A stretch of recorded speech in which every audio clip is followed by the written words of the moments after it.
The movie opens in a psychiatric hospital where a young girl called Anita Needy is receiving a large number of letters from people worried about her mental state. She is approached by a mental health professional at lunchtime who advises her to change her diet. But Needy viciously beat the doctor for her behavior. She is held captive in a pitch-black cell due to violence behavior where she begins to tell her tale. This leads to flashback. Needy stays in Devil's Kettle, a community named after a waterfall. Technically, the water enters but does not escape this spiral hole. Numerous items have been tossed in there by researchers, but nothing has truly emerged. Jennifer, the head cheerleader, is Needy's best friend. They have been friends since they were little, despite having very little in common. Needy is infamous in insecure girl work. Jennifer is the complete opposite. Jennifer is a model student princess who runs the school. Every boy in her class has a crush on her. One day, Jennifer invites Needy to go to a nightclub with her so they may see the indie music band Low Shoulder perform. Needy claims she have a plan with her boyfriend Chip already, but Jennifer persuades her to reconsider. In agreement, Needy made the decision to go with Jennifer. Later that evening, when she is getting ready for the concert, Needy and Chip is hanging around in her room. When he discovers she have cancelled his plans, Chip is upset. He says that she consistently complies with Jennifer's requests, which Needy denies. She insists that she doesn't do that at all. She just states that she shares Jennifer's interests and that they are great friends because of their many similarities. When Jennifer gets there, she picked up Needy. They entered the club. There are additional students. Jennifer wants to introduce herself to the band members as they came on stage, but Needy feels awkward about the idea. However, Jennifer went up on stage and introduces Needy and herself to Nick, the leading performer. He accepts her offer to buy him a drink. Jennifer is going to make the order when she moves. Needy hears Nick telling his team that they needed Jennifer because she is obviously a virgin. Needy steps in to defend her best friend before returning to Jennifer to share what they discussed. Jennifer ignores her because that was the last thing she wants to hear Needy say. The band begins to perform. After a short while, Needy sees a strange fire that is rapidly spreading inside the club. People screaming and running were all around. Jennifer is seen standing in front of the stage doing nothing. Before the fire gets worse, Needy pulls her off and takes her. Jennifer didn't appear as usual. She seemed shocked as a result of what has happened. Needy is attempting to calm her down. Nick approaches them and tells them that he and his pals can take Jennifer to a secure place. Needy is unwilling despite Jennifer's approval. Jennifer ignores Needy's repeated requests to come back and boards their van instead. After seeing her enter the van, Needy has a strange feeling that something is wrong. Needy goes home and tells her lover, Chip, that Jennifer have left the band and that the bar was burned down. Needy then informs him that Jennifer had run off with the band. Her doorbell rings out of nowhere. She opens the door to see who it is, but no one was there. She then hangs up and goes back to her inside. But when she enters, she hears some sounds coming from the kitchen. She entered the kitchen and gasped in fear when she sees Jennifer covered in blood. Needy asks her what happened and why she is such a mess, but she remains silent. Jennifer then starts eating stuff that she got from the fridge. She throws up a trail of black liquid after being unable to digest the meat. She cries horrifyingly and quickly exits while Needy calls after her. In the next scene, everyone at school is mourning the following morning as a result of the fire disaster, which claimed many lives. Needy is worried about Jennifer and all the occurrences that have transpired while she sits in class. Jennifer arrived at class as usual, acting as though nothing had happened. She looks perfectly fine.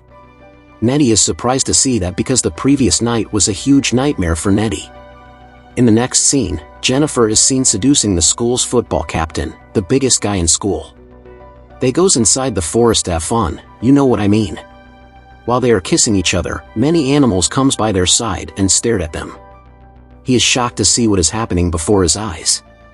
She smiles at him and tells him they are waiting for the remaining supper before attacking him viciously and eating his flesh. Later, the principal of the school discovers his body. Needy and Jennifer speak on the phone later that evening. Needy is quite concerned because there had been a lot of deaths in their community, but Jennifer told her to relax and keep going. A month later, Jennifer starts to look drained and sickly. One day, Jennifer extends a home invitation to Colin, a student from their school. She is the popular girl at school, which made him incredibly happy and lucky.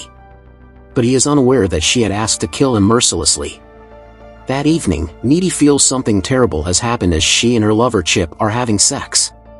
This is because when they were a child, Needy got nails stuck in her hand which caused her to bleed while they were playing. But Jennifer sucked up the blood. This makes her feel that Jennifer is doing it to someone too. She then rushes home and finds Jennifer in her bedroom.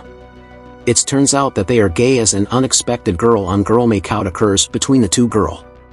After they are done, Jennifer opens up and explains to her what actually happened in the fire accident after getting into the van. That leads to a flashback. Wow! To many flashbacks. Inside the van, Jennifer's scared. She had a feeling that they will rape her. She repeatedly insisted that she is a virgin and would be happy if they let her go. Unexpectedly, the van stops. She was yanked out of the van by them, violently grabbing her. She approached the waterfall. They used a rope to tie her up. She is in tears.